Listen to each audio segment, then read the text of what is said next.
বাংলাদেশের elevated express highway এটি, যা কিনা কিছু কারণের জন্য বাইক এবং সিএনজিদের জন্য বন্ধ করে দেওয়া হয়, জাস্ট গাড়ি উঠে। কিন্তু গাইস, আমাদের জুলাই অভ্যুত্থানের পর কিছুদিন এটা খোলা ছিল সর্বত্র মানুষের জন্য, যা কিনা আমি একটি সাইকেল নিয়ে এলিভেটেড এক্সপ্রেস হাইওয়েতে উঠে যাই। চলুন দেখি কি কি সিনারিও দেখা যায় এলিভেটেড এক্সপ্রেস হাইওয়ের উপর থেকে। এখানে আরও অনেক মানুষ পায়ে হেঁটে উঠেছে, যা কিনা সৌন্দর্য উপভোগ করার জন্য এসেছে তারা। এখন কোনো রেস্ট্রিকশন নেই, কোনো আইন নেই। আসলে এই সময়টা এখনও ইউনূস সরকার গঠন করা হয়নি। এটা জাস্ট জুলাই অভ্যুত্থানের কিছুদিনের পরের সিনারিও, যা কিনা আমি হারিয়ে ফেলেছিলাম। তো এখন পেয়েছি বলে আপলোড করছি। অনেক সুন্দর লেগেছিল আমার কাছে এলিভেটেড এক্সপ্রেস হাইওয়ের উপরে, তো তাই আমি আপলোড করছি এখন স্কাই বাইকার চ্যানেলে। সো আপনারা প্লিজ সাবস্ক্রাইব করবেন আমাকে ভালো লাগলে, আর সামনে দেখতে থাকুন, খুবই সুন্দর সিন দেখতে পারবেন আপনারা। এখন গাইজ আমি আছি তেজগাঁওতে, তো আমি যাচ্ছি মহাখালীর দিকে। তো আমি একটু আসতে লেট করেছি, আমি পরে জানতে পেরেছি যে এলিভেটেড এক্সপ্রেস হাইওয়ে এটা খোলা। তো আমি জানি যে কিছুদিনের মধ্যে এটা বন্ধ হয়ে যাবে। তো আমার ওঠার 1 কি 2 দিনের মধ্যেই এটা বন্ধ হয়ে গিয়েছিল। তো আমার লাকটা খুবই ভালো ছিল যে আমি উঠতে পেরেছি। আর এই সন্ধ্যার সময়টা আসলেই খুব সুন্দর লাগছে আমার কাছে, আমি অনেক উপভোগ করেছিলাম। তো আপনারাও দেখতে থাকেন সামনের দিকে, আরও অনেক সুন্দর সুন্দর সিনারি আপনাদের দেখাবো ইনশাআল্লাহ। আমরা মহাখালীতে এসে পড়েছি গাইস, এসকেএস শপিং মলের সামনে। আর এটা হলো মহাখালী ফ্লাইওভার।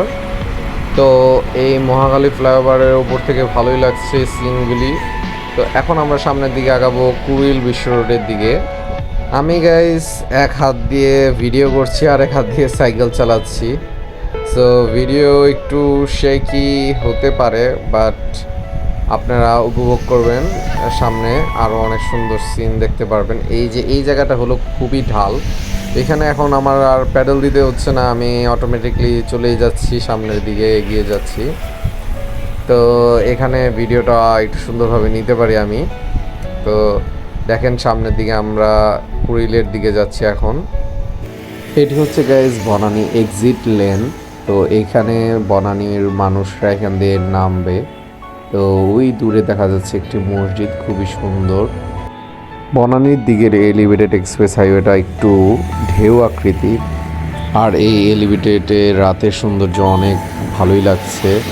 আর দেখতে দেখতে এসে পড়লাম রেডিসন ব্লু এর সামনে।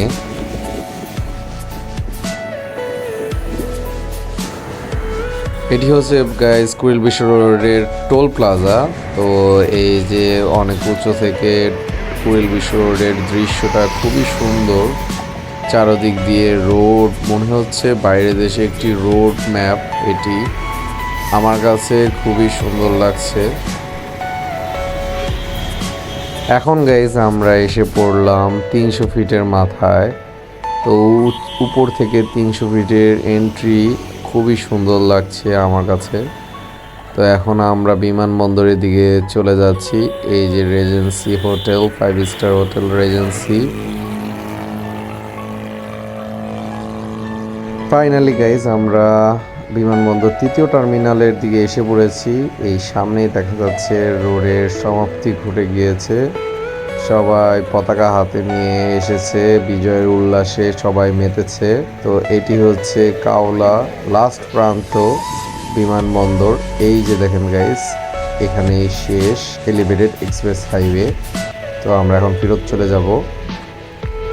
এখন আছি গাইস বনানী এলাকায়। তো রোডের ওই পাশে হলো বনানী, এই পাশে কিছু বিল্ডিং রয়েছে যেগুলি একটু ভুতুড়ে অবস্থায় রয়েছে।